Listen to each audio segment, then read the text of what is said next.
Hey, so I found my intro to lit textbook from college back in 1997, 98, maybe. And this book, pre-internet, right? I mean, it existed, but whatever. I was in my dorm room. We didn't have TV. I didn't have a cable TV. Didn't have cell phones, whatever. Just sitting in the dorm room, bored. And this book brought me so much joy over the years. I would just sit through it and read the poetry and read the short stories. So I'm just going to read through some of my poems that I love in this book. So, Emily Dickinson. There is no frigate like a book to take us to lands away, nor any coursers like a page of prancing poetry. This traverse may the poorest take without the oppressive toll. How frugal is the chariot that bears the human soul. There's no adventure like literature. From William Shakespeare, one of his sonnets. When my love swears that she is made of truth, I do believe her, though I know she lies, that she might think me some untutored youth, unlearned in the world's false subtleties. Thus vainly thinking that she thinks me young, although she knows my days are past the best, simply I credit her false-speaking tongue. On both sides thus is simple truth suppressed, but wherefore says she not she is unjust? And wherefore say not I that I am old? Oh, love's best habit is in seeming trust, and age in love loves not to have years told. Therefore, I lie with her, and she with me, and in our faults by lies we flattered be. Wow, I love it. Okay, this is a poem titled Living in Sin by Adrienne Rich. She had thought the studio would keep itself, no dust upon the furniture of love, half heresy to wish the taps less vocal, the panes relieved of grime. A plate of pears, a piano with a Persian shawl, a cat stalking the picturesque, amusing mouse had risen at his urging. Not that at 5 each separate stair would writhe under the milkman's tramp, that morning light so coldly would delineate the scraps of last night's cheese in 3 sepulchral bottles, that on the kitchen shelf among saucers a pair of beetle eyes would fix her own, envoy from some village in the moldings. Meanwhile, he with a yawn sounded a dozen notes upon the keyboard, declared it out of tune, shrugged at the mirror, rubbed at his beard, went out for cigarettes, while she, cheered by the minor demons, pulled back the sheets and made the bed, and found a towel to dust the tabletop, and let the coffee pot boil over on the stove. By evening, she was back in love again, though not so wholly, but throughout the night she woke sometimes to feel the daylight coming like a relentless milkman up the stairs. I'm really trying not to talk too much about these because I just want to read several poems. This one is called The Guitarist Tunes Up by Francis Cornford.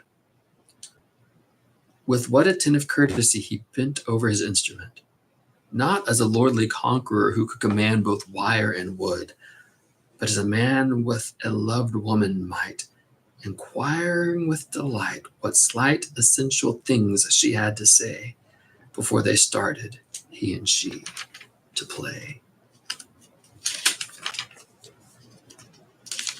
Another by Emily Dickinson. I felt a funeral in my brain, and mourners to and fro kept treading, till it seemed that sense was breaking through. And when they were all seated, a service like a drum kept beating, till I thought my mind was going numb. And then I heard them lift a box and creak across my soul with those same boots of lead again. Then space began to toll, as all the heavens were a bell, and being but an ear, and I, in silence, some strange race, wrecked, solitary here. And then a plank in reason broke, and I dropped down and hit a world at every plunge, and finished knowing then. Oh, Emily Dickinson, she gets me.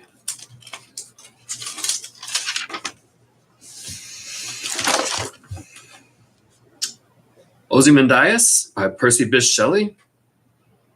I met a traveler from an antique land who said, 2 vast and trunkless legs of stone stand in the desert, Near them on the sand, half sunk a shattered visage lies, whose frown and wrinkled lip and sneer of cold command tell that its sculptor well those passion read, which yet survived, stamped on these lifeless things, the hand that mocked them and the heart that fed.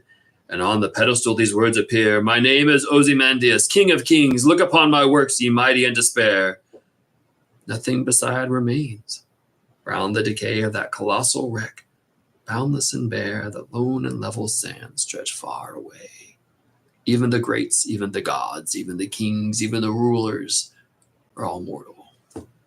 And if you've never searched up the statue of Ozymandias in West Texas, it's worth the look. This is a poem called I'm Not Complaining by Phillip Schultz. It isn't as if I ever enjoyed good wine or walked... take two. Important word error. It isn't as if I never enjoyed good wine or walked along the Hudson in moonlight. I have poignant friends and a decent job. I read good books, even if they're about miserable people who's perfectly happy. I didn't go hungry as a kid, and I'm not constantly oppressed by fascists. What if my apartment never recovered from its ferocious beating? No one ever said city life was easy. I admit my hands turned to cardboard during lovemaking, and I often sweat through 2 wool blankets. But anxiety is good for weight loss. Listen, who isn't frightened of late night humming in the walls? I don't live in a police state. I own a passport and can travel even if I can't afford to. Almost everyone is insulted daily. What if love is a sentence to hard labor and last year I couldn't pay my taxes? I didn't go to prison. Yes, I've lost friends to alcohol and cancer, but life is an adventure. And I enjoy meeting new people. Sure, it's hard getting older and mysteriously shorter, but insomnia and depression afflict even the rich and famous. Okay, my folks were stingy with affection and my pets didn't live long, believe me. Sympathy isn't what I'm after. I'm basically almost happy. God in all his wisdom knows that at heart, I'm really not complaining. But I don't like poetry. Poetry is boring and stuffy. That's the human experience. Here's a poem called Departmental by Robert Frost. An ant on the tablecloth ran into a dormant moth of many times his size. He showed not the least surprise.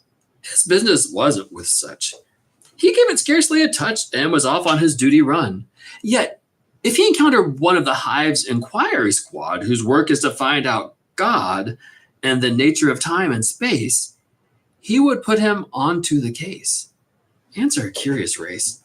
One crossing with hurried tread the body of one other dead isn't given a moment's rest. Seems not even impressed. But he no doubt reports to any with whom he crosses antennae, and they no doubt report to the higher up at court. Then word goes forth in Formic, death comes to Jerry McCormick, our selfless forager Jerry. Will a special janizary, whose office it is to bury the dead of the commissary, go bring him home to the people, lay him in a state of sepul, wrap him from the shroud in a petal, embalm him with ichor of nettle. This is the word of your queen. And presently on the scene appears a solemn mortician, and taking formal position with feelers calmly a twiddle, seizes the dead by the middle, and heaving him high in air, carries him out of there. No one stands around to stare. It is nobody's affair. It couldn't be called ungentle, but how thoroughly departmental. Death is a business. Grief is a business. Unfortunately, this rings true. Okay, this one is not for the faint of heart. It's a Robert Frost poem. If you are grossed out easily, you might skip forward about 90 seconds. Titled Out, Out. The bus all snarled and rattled in the yard and made dust and dropped stove-length sticks of wood, sweet-scented stuff when the breeze drew close across it.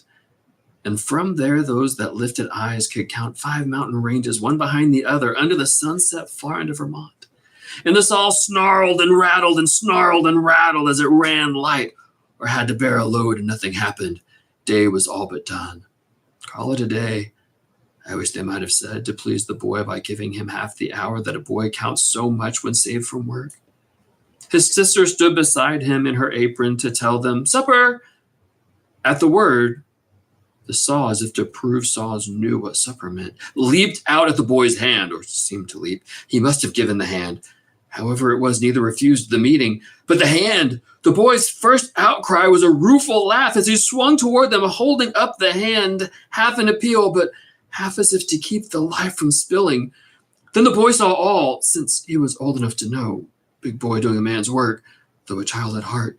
He saw all spoiled. Don't let them cut off my hand. The doctor, when he comes, don't let him, sister. So, but the hand was already gone. The doctor put him in the dark of ether. He lay and puffed his lips out with his breath. And then the watcher at his pulse took fright.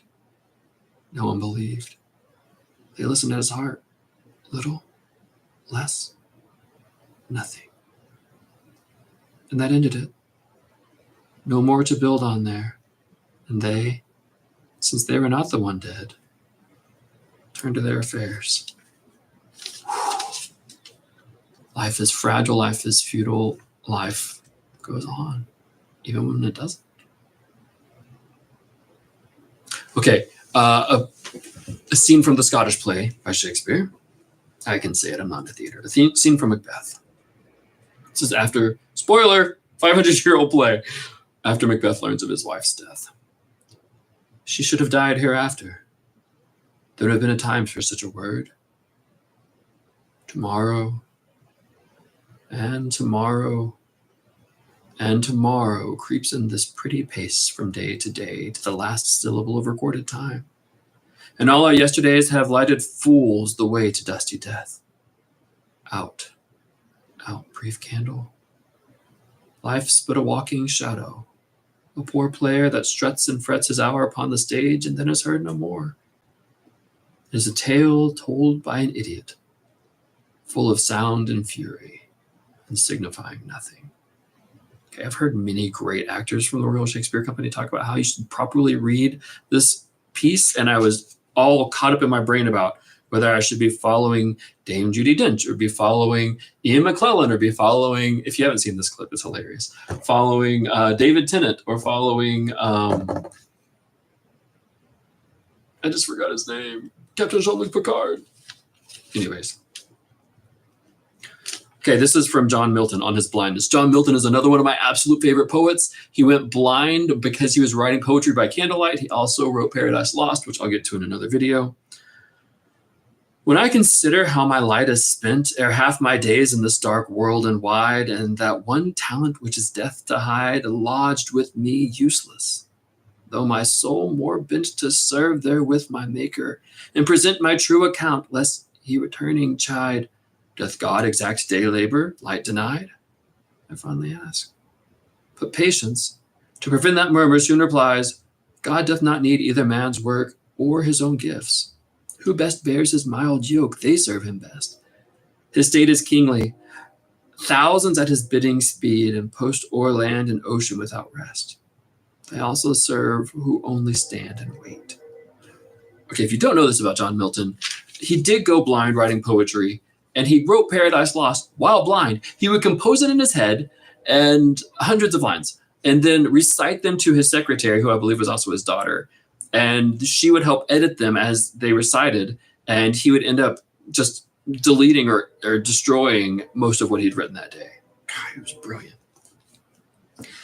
Miniver Cheevy by Edwin Arlington Robinson. Miniver Cheevy, child of scorn, grew lean while he assailed the seasons. He wept that he was never born, and he had reasons. Excuse me, again. Ever and never, I keep getting those mixed up. Take two. Miniver Cheevy, child of scorn, grew lean while he assailed the seasons. He wept that he was ever born, and he had reasons. Miniver loved the days of old, when swords were bright and steeds were prancing. The visions of a warrior bold would set him dancing. Miniver sighed for what was not, and dreamed and rested from his labors. He dreamed of Thebes and Camelot and Priam's neighbors. Miniver mourned the ripe renown that made so many a name so fragrant.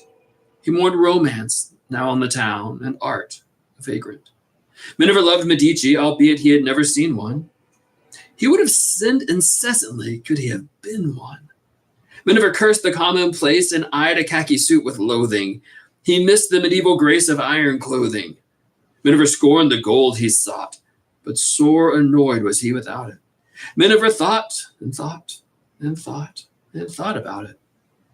Miniver Cheevy, born too late, scratched his head and kept on thinking. Miniver coughed and called it fate and kept on drinking. Live the life you have, not mourning the life that isn't.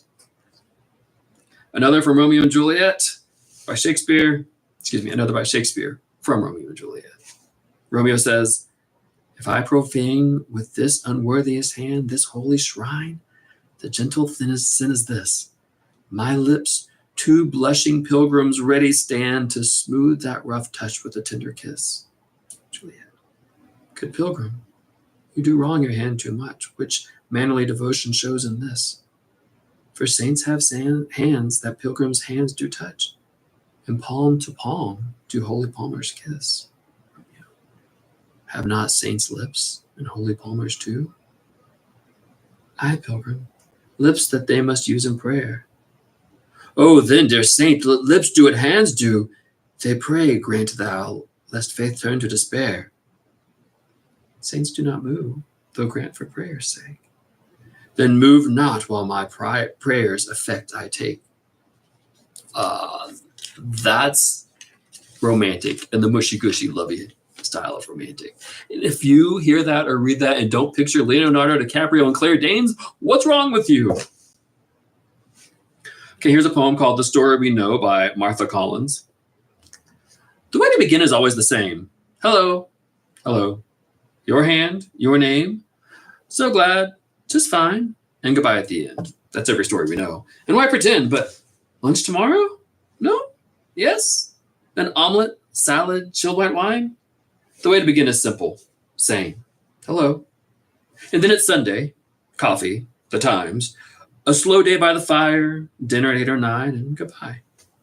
In the end, this is a story we know so well we don't turn the page or look below the picture or follow the words of the next line. The way to begin is always the same. Hello. But one night, through the latticed window, snow begins to whiten the air in the tall white pine. Goodbye is the end of every story we know. That night, goodbye is the end of every story we know that night. And when we close the curtains, we hold each other against the cold white sign on the way we all begin and end. Hello. Goodbye. Hello, goodbye is the only story we know. We know. Sorry that I messed up a couple lines there. Okay, just a few more here. This is on reading poems to a senior class at South High. You know what? I think I need to start and make a second video. I'm going to stop here and I'll make a second video of these.